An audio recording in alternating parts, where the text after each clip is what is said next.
Namaste. Om Sai Ram. We're with Gautamji once again for our next podcast. Gautam, thank you as always for your time. Om Sai Ram, Nick, it's always a joy to be on this podcast. And I would like to add, I made a recent visit to Shirdi. It was very beautiful, as always, very special. And one could call these trips recharging one's Baba batteries. Actually, I you, had gone to be honest about it, I had gone to Shirdi to get the first copy of my new book, Heart to Heart, Blessed at Baba's Samadhi. That was the intention of the trip, and by Baba's grace, it happened most beautifully. and you mentioned something happened in the Chavdi. So maybe you can share that beautiful experience. It was very sweet. Surprisingly, the Chavdi was quite empty, whereas Hmm, Dwarka Mai, there was a very long queue. hmm, So I decided to give Dwarka Mai a miss and went into the Chavdi. And the usual procedures, you bow down before the big portrait of Baba, which I did. And there's a diya in the corner in a big glass kind of case. So I bowed down. I was just contemplating on the diya actually. And then I turned around to leave the Chavdi, and someone tapped me on the shoulder. And when I looked back, it was a very robust, heavy built Pandit of sorts. And he said, Ruko. So I stopped. And he went behind the portrait. He put his hand and pulled out saffron colored cloth. And he came and he gave it to me. And I was quite pleasantly surprised by this gesture. So I bowed down in a namaste and to thank him. And then my hand went to my wallet because I thought I'll give him something. But to my surprise, he had already turned back and gone his own way. But I think how the ego likes to feel special. So I felt like it was a great omen that I got this blessing in this form, and hmm. hopefully Baba's blessing will be on the new book as well. I intended to ask you about your experience since you had shared it with me at the end of the podcast, but we've begun with this. And talking of books, there is an announcement I would like to make as well. The beautiful book on Anna Sahib Gabankar, which we discussed in our last podcast, has finally gone into print, and the Kindle version is available. And within about 3 or 4 weeks, it should be available to order. So, those devotees interested in pre ordering it can do so today, and we should expect shipping within a month from now. Wonderful. And That would be a great thing. and devotees who have access to Kindle, which I highly recommend, can get the book straight away. And the book is titled A Jewel of Sai Devotion. Nice. Very nice. Beautiful. Yeah, so by Baba's grace. So, Gautam, continuing from our last podcast, I wanted to speak with you on faith and patience, and in particular on faith in the Guru or Baba's teachings and words in daily living. So, for example, in the Gita, Lord Krishna has used two verses which I would like to read out to you. Those who abide by these teachings of mine with profound faith and are free from envy are released from the bondage of karma. But those who find faults with my teachings, being bereft of knowledge and devoid of discrimination, they disregard these principles and bring about their own ruin. So, Gautam, whenever I think of faith, the devotee who I think of Baba's is always Kaka Sahib Dikshit, who was really a pinnacle of faith, living faith, for all of us. And I wanted to discuss one Leela that had happened to, speak about this. Sure. So once he came down with a fever, Baba basically told him, Kaka, you go back to Parla, and within a few days, this will pass. I think he had come down with typhoid, and it was pretty serious. So he was also a little amazed that rather than getting Uday or being with Baba, he was asked to go back to Parla. He went back, and Baba told him, don't sleep, don't lie down, and eat Sira Halwa. So he did what Baba asked him to do, and Baba said, in a few days, in 4 days or something, this will pass. His condition worsened, but his faith was absolutely unwavering. He had a doctor who was also a family friend who would come check on him and all the relatives and friends started telling him that, Kaka, what are you doing? You are under the influence of this fakir, and you've got typhoid, and you're eating sira with ghee in it, with cashews. And what exactly, they were trying to coax him. So his faith was absolute. He said, see, I see where you come from, but please come to meet me as well, but I will not change my course of treatment. And it was quite bad, like they actually thought he may pass away. But as Baba said it, a few days later, he came without any treatment. He was absolutely fine. Now, this is an extreme example, Gautam, but this did make me think of what is also said in the Gita, that he was a living embodiment of faith in the Guru's instruction and words. It is, Nick, to be honest, I feel this whole topic of faith, there's a bit of a misunderstanding around it. Because what we tend to do is we develop this thought process that to have faith means to have faith in Baba that I will get what I want. You see, I think we may have touched upon this in some previous podcasts. So it begs repetition. The faith is that whatever happens is Baba's will. You see, now you have given a classic example of this, that it looked like he was getting worse and worse and worse. But because the faith was not, I will get okay, that was secondary. The faith is, Baba has said this, I'm following the instructions, and that's it. Now, this kind of faith can only happen once there's a total surrender that has happened. If that total surrender has not happened, that kind of faith will not fructify. So, you see, we have to be very mindful of this, Nick, because my understanding is most of our surrender is conditional. It is half hearted surrender. It is not a total surrender. A total surrender would be that when I'm going through tough times in life, Baba is still watching my back. I'm not questioning Baba. I'm not questioning the teachings. I'm not asking things like, why is he doing this to me? What have I done wrong? All those are thinking mind related thought processes. Faith means actually the annihilation of this thinking mind, which is always going round and round in circles, questioning, arguing, wondering. With total faith, that process does not happen. So I know it's easier said than done. I can understand that, but to keep uh, be very mindful of this, that when I'm going through my challenges, that is when my faith is tested. Otherwise, it's easy to say I have faith when everything is hunky dory. It's quite all right. The problem is when there's pain.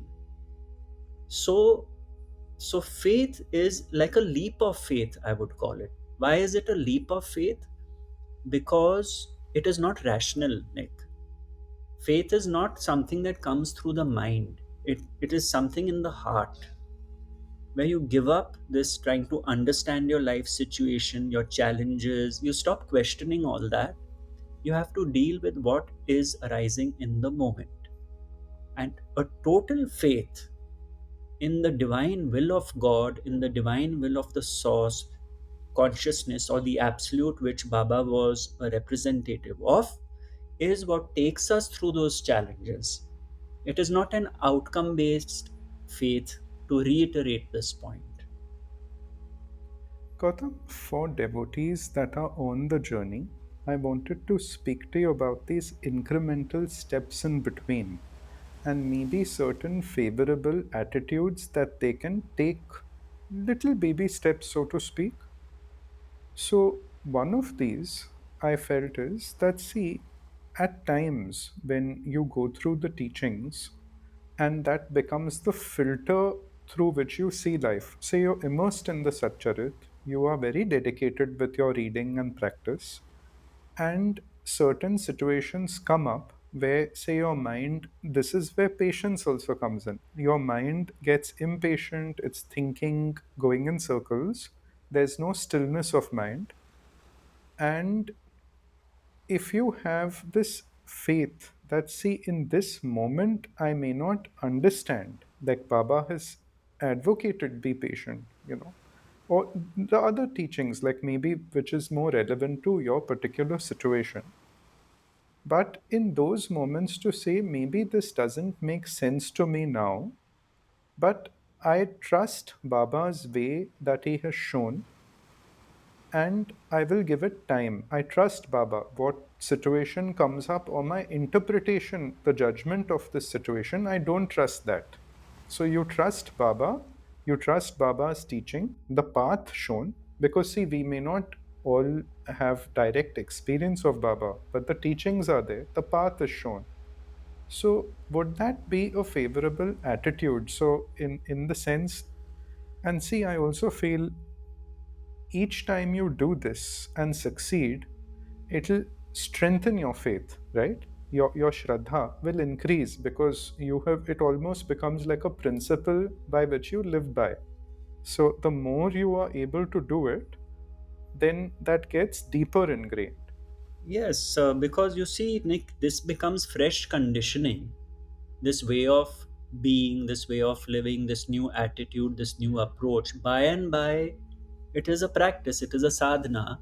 Because you see, the new conditioning has to override the earlier conditioning.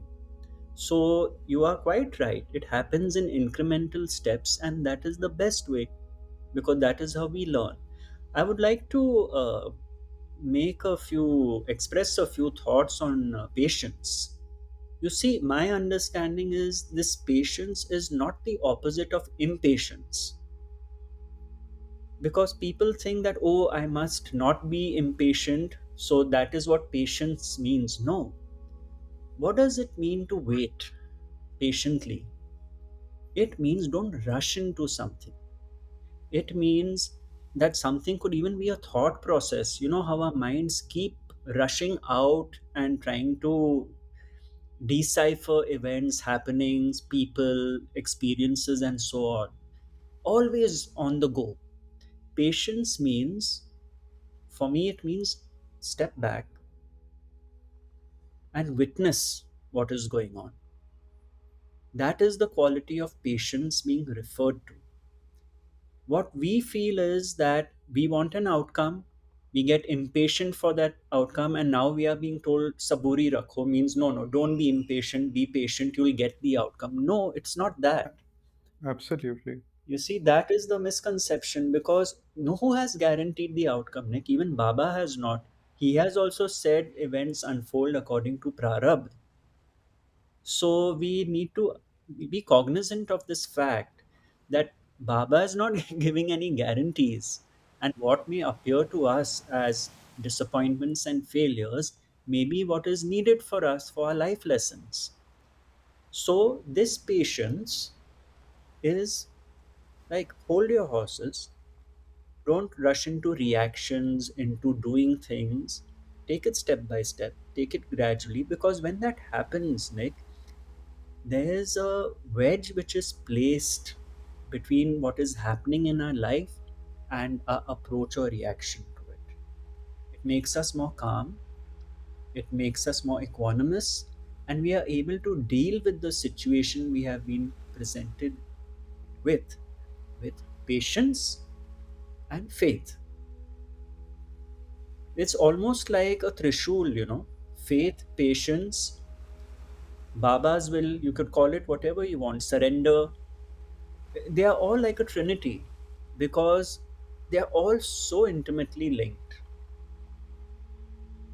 You know, an analogy I live by and remind myself on a daily basis actually is there was this great master Lao Tse that had said, do you have the patience to let the mud settle? He was referring to a pond. If a pebble, then those ripples form and then the mud is unsettled.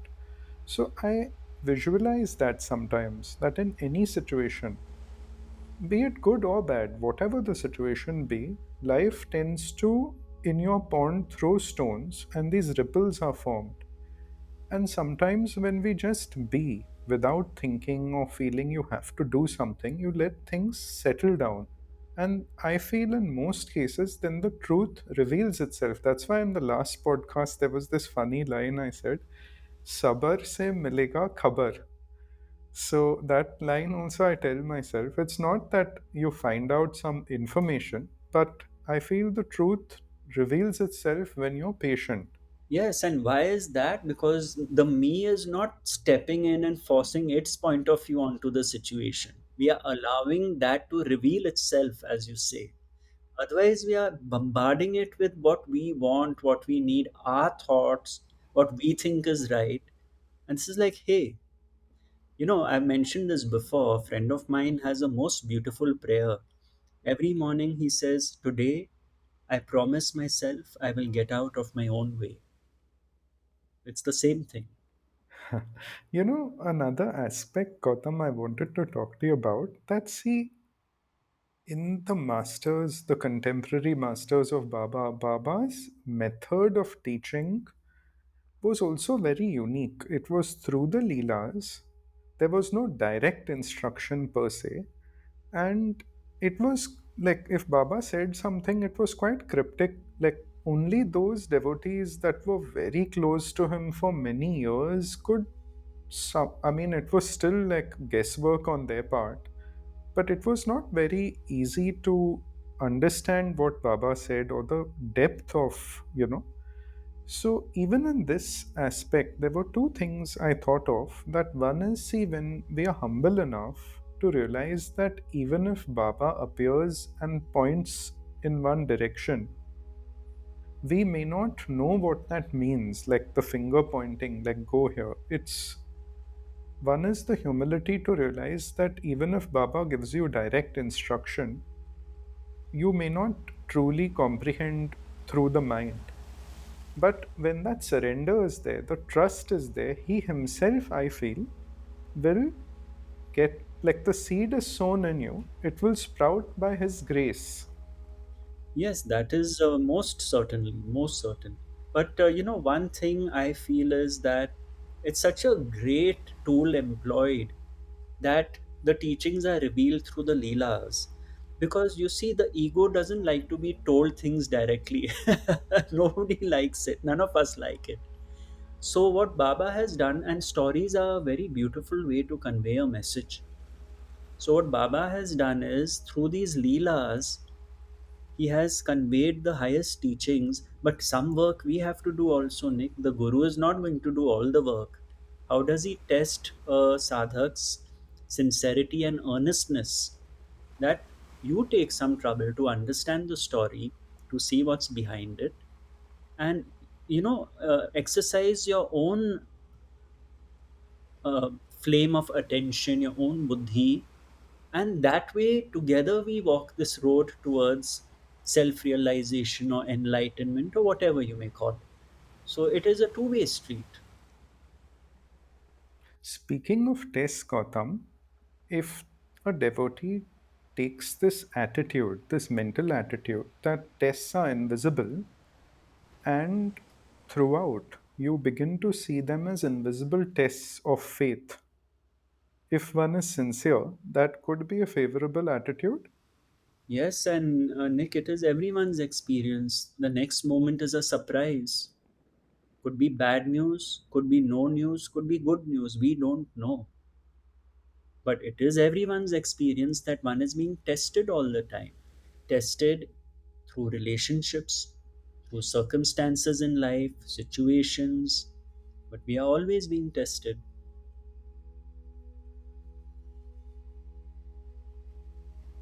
Life is full of surprise tests, and these tests reveal to us where we stand on our own journey. How rattled we get, how upset we get, how much in the blame game we get. Or do we find by and by, being immersed in the teachings, being immersed in the message of the Master, that our boat is anchored. If there's turbulence, we're still not losing our footing. By and by, we are able to go with the flow. We will know this for ourselves. And when we realize that, yes, I am able to now navigate life's journey more gently than I used to, then I know that my faith, my patience, and my surrender quotients are on the increase, because this is the direct result of that. Gautam, when we started this podcast, you mentioned something on conditional surrender. And I had this thought, which I thought may be helpful, is see, if one is very clear on the path that why are we coming to Baba or going to a Guru, uh, see, Baba would say, I will give you what you want till you want what I want to give you, which is self realization or deliverance, the final deliverance. But if one is okay, Baba having so many followers, it's understandable that a lot of people initially may be pulled. That is also Baba's grace and will. But I guess, at least on our channel and the podcast, and people have come to that level of immersion in Baba where they want to go further on the path. It's not just about the miracles. So I think it's at that point where you are wanting to go forward. But I feel, see, if the conviction in wanting that final deliverance or what Baba wants to give you, first having clarity about self realization, and then when you only seek that, see, there were so many devotees where Baba offered them, pick up this gold, like he told Darkar, take this, take that. They said, no, we don't want anything, we only want your grace. So I feel that also being I can't say a pointer or a marker, but if that is most dear to you in your heart and that's what you seek, then I feel to a large extent automatically that conditional surrender will fall away, because then I feel to that extent, then these things that happen in your life, the good, the bad, you become immune to it. You're equanimous.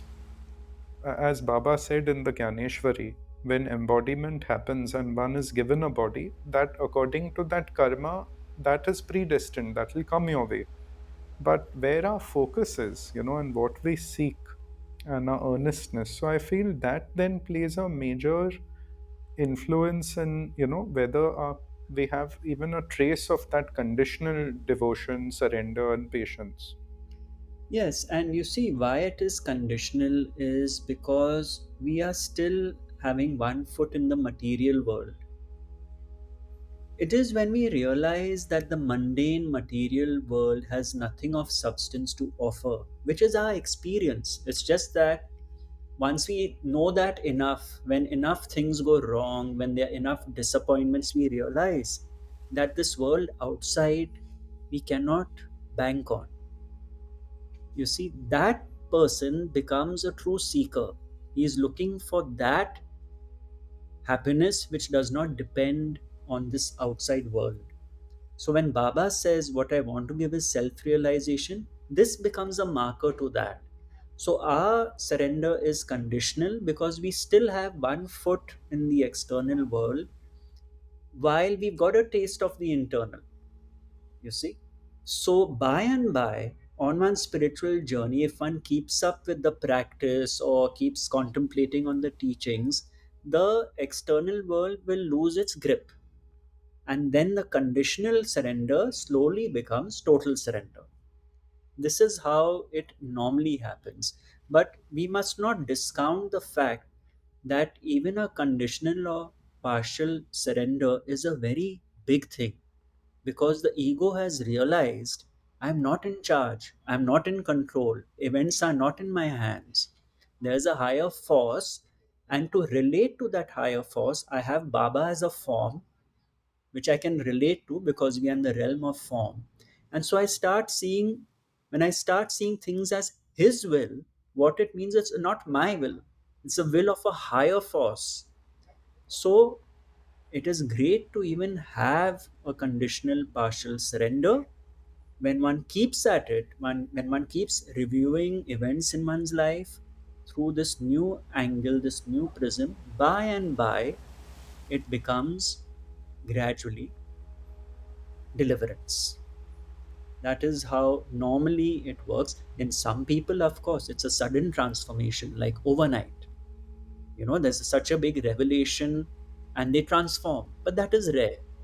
It is better to have it gradual because it, as I said before, there's decades of conditioning behind us which has to be overwritten. So that is how it works. Gautam, in a subsequent podcast, if we can speak on cultivating patience, true patience, see, from the aspect like today we have so many distractions, and it's almost like everything conspires to, this immediate pleasure syndrome.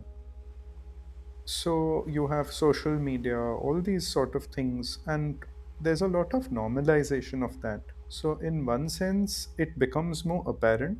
So, for someone who's earnest, it's quite a good time actually. But I do feel, even since you've spent time with Eckhart Tolle and the teachings which, we could probably bring in, because see, as you said earlier on the podcast, that patience also people see with this conditional thing that be patient, I will get what I want. But going into a deeper realm of patience in daily living and specifically from cultivating it, so from simple practices one could implement in daily life. Sure, sure. I would be very happy to discuss this if your listeners would be happy to hear it, if they have the patience to hear it. So thank you, Gautam. And I intended to bring up your experience and the book. And so, Gautam, very quickly, the book Heart to Heart, just to brief devotees, is almost like your biography, your experiences in life.